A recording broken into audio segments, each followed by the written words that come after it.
Halo Bransis, bertemu lagi dengan saya di channel Hobi Kita 86. Kali ini kita akan membahas suatu perawatan burayak ya. Jadi perawatan ini diperlukan agar burayak itu tetap sehat gitu ya. Tetap sehat dan juga dengan perawatan ini burayak akan cepat besar. Burayak ini kita akan lakukan rutin pembersihan pada bagian permukaannya. Jadi sembari kita ada pergantian water change ya. Sedangkan pergantian atau water change sendiri di sini saya lakukan setelah burayak ini berumur di atas 2 minggu. Nah, jika di atas 2 minggu kita mulai bisa membersihkan di bagian permukaannya nih, karena bagian permukaannya ini biasanya tuh sudah banyak seperti minyak gitu. Bisa diperhatikan di video sini nih. Tuh seperti minyak gitu kan, banyak gitu kan, tebal. Nah, ini kita bersihkan. Di sini saya menggunakan sebuah alat, yaitu sebuah centong sakti saya di sini saya gunakan. Centong sakti gitu kan. Jadi tinggal kita isap aja gitu. Kita isap bagian atasnya dengan secara perlahan nih, seperti ini nih. Nah, kita isap seperti ini sedikit-sedikit, kita ambil, lalu kita buang ke wadah yang sudah kita siapkan tentunya ya. Kita buang, terus kita lakukan sampai dengan minyaknya ini habis gitu. Memang sih nggak akan 100%, tapi paling nggak setebal ini ya. Jadi seperti ini caranya. Jadi sedikit-sedikit saja. Apa aja sih manfaatnya? Kan setelah ini bersih nih, pasti kita kan menambah air yang sudah kita buang gitu kan, supaya level airnya ini sama lagi. Apa sih manfaatnya? Jadi begini bro and sis, air semakin lama itu akan ada perubahan kimia, baik itu dari kotoran ikan itu sendiri maupun dari makanan yang kita berikan. Pasti ada perubahan kimia. Di antara perubahan kimia yang secara umum dan pasti, air itu semakin lama pH-nya itu akan semakin tinggi. Nah, salah satu salah satu cara untuk menyetabilkan pH atau menurunkan pH-nya, kita dapat dengan cara water change atau pergantian air secara rutin. Di sini bisa dilakukan ya seminggu sekali lah gitu ya. Sedangkan banyaknya itu bisa sepertiganya boleh gitu kan. Yang penting dia ada pergantian air. Kenapa sih harus di bagian permukaannya saja, kok nggak di bagian dasarnya? Jadi ikan ini terlalu halus. Mungkin jika Bransis bisa lebih membersihkan dengan menyipon, tentu dibolehkan gitu kan, justru lebih baik. Cuman ditakutkannya nantinya ada ikan yang akan terisap atau terbawa gitu kan. Sayang kan, kita sudah miara lama-lama dan kita inginnya mereka hidup banyak, akhirnya malah kehisap sipon. Maka dari itu cara paling aman adalah kita bersihkan bagian permukaan airnya saja. Permukaan airnya nih seperti ini. Satu itu, kedua, ikan akan terpacu untuk cepat besar burayakan ini.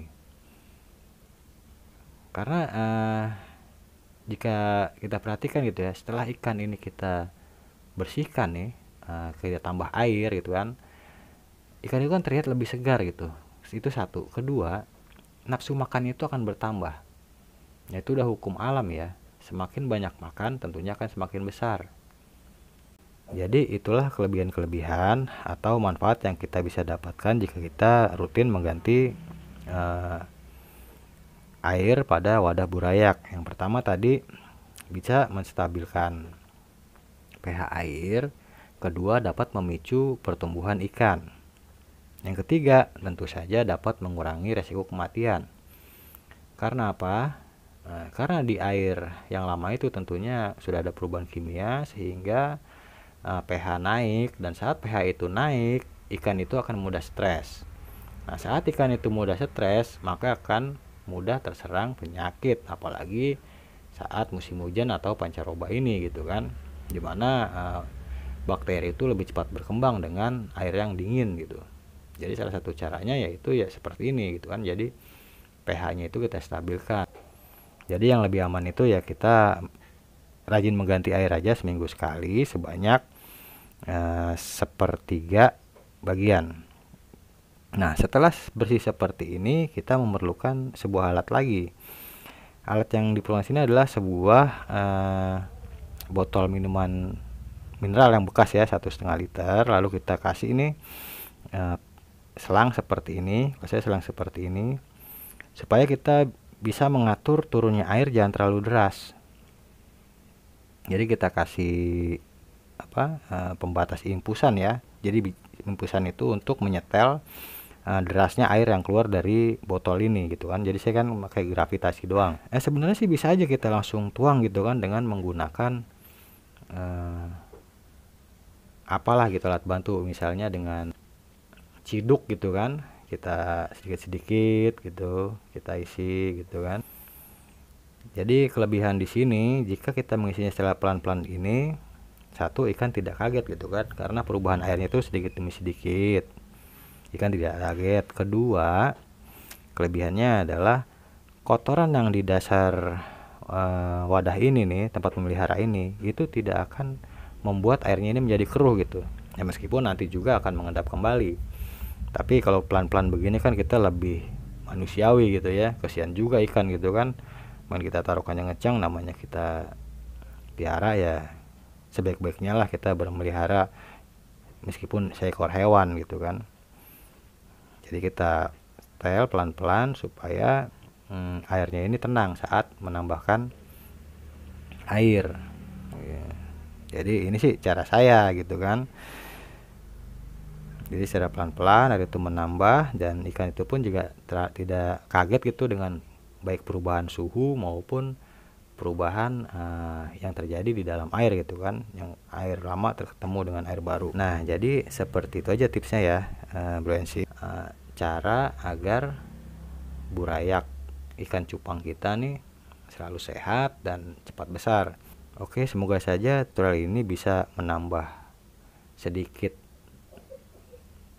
tambahan gitu ya, pilihan untuk teman-teman bagaimana cara merawat burayak yang baik gitu kan. Tentunya berbeda breeder, berbeda cara beternaknya atau cara merawatnya. Oke, sampai sini saja saya ucapkan banyak terima kasih ya yang sudah berkunjung.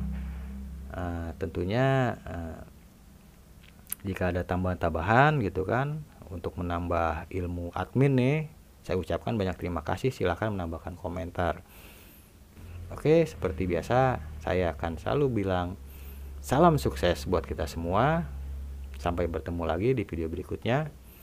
Hobi kita 86.